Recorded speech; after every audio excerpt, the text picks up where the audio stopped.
no gold is not enough.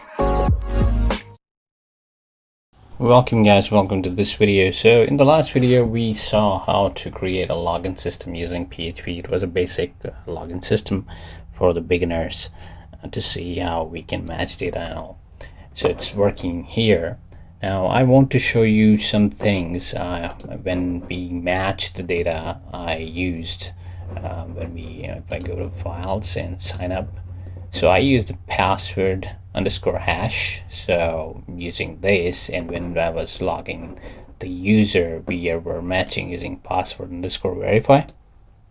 So this is one of the method that using we can encrypt the password. So when we go into database, we get the password like this, and when we match the password, we simply say, so for example, I set here $_post user password, so I'm getting the password from user input, then I'm filtering the password using MySQL iReals escape string, and I pass the connection and the password, then I pass the parameters to password underscore hash, and I provided the second argument password default here, and it is encrypting it and putting into this variable. Then we are inserting into the database, and it is going straight here like an encryption.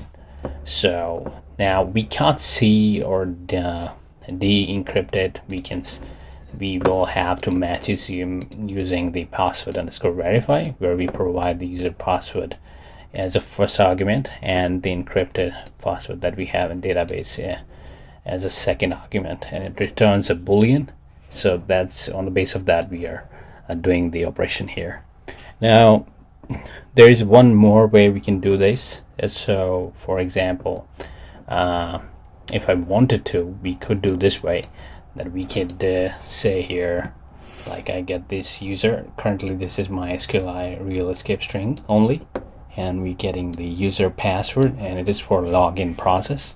So here I can say echo MD5, and we can pass the password here. Now I'm gonna put the exit here to stop the script to go any forward, and I go here. Now I log out, and we need to log in to see the output. So I log in, I go to John,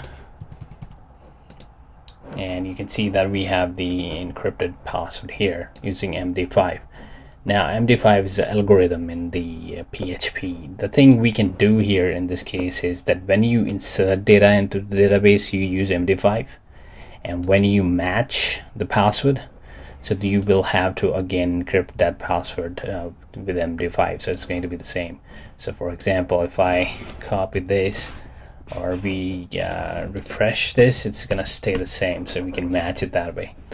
Now there is a list of all the algorithms we can use in PHP. So to check that, we can do this print underscore r, and it's going to be hash underscore algos,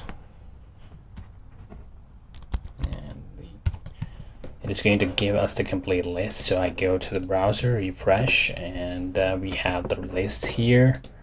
Now I'm gonna do here echo pre to see it in a proper way so that we can read it easily. So you can see here, these are the algorithms we can use when we encrypt data. So you might want to encrypt any data that you have or you come across in application. You can use these kind of encryptions. So we have MD4, MD5, SHA1. So here I'm going to show you an example how we can use it.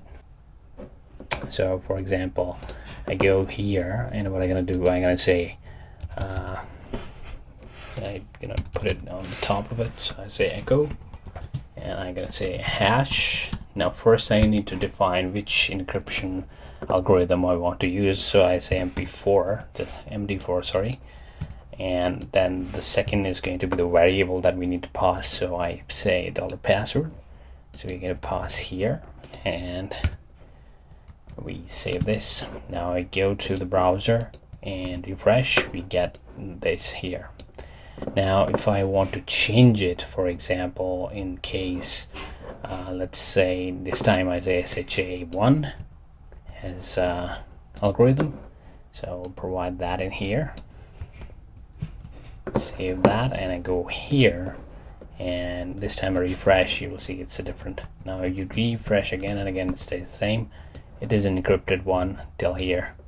Now we have more occasions, and there are more details to these algorithms.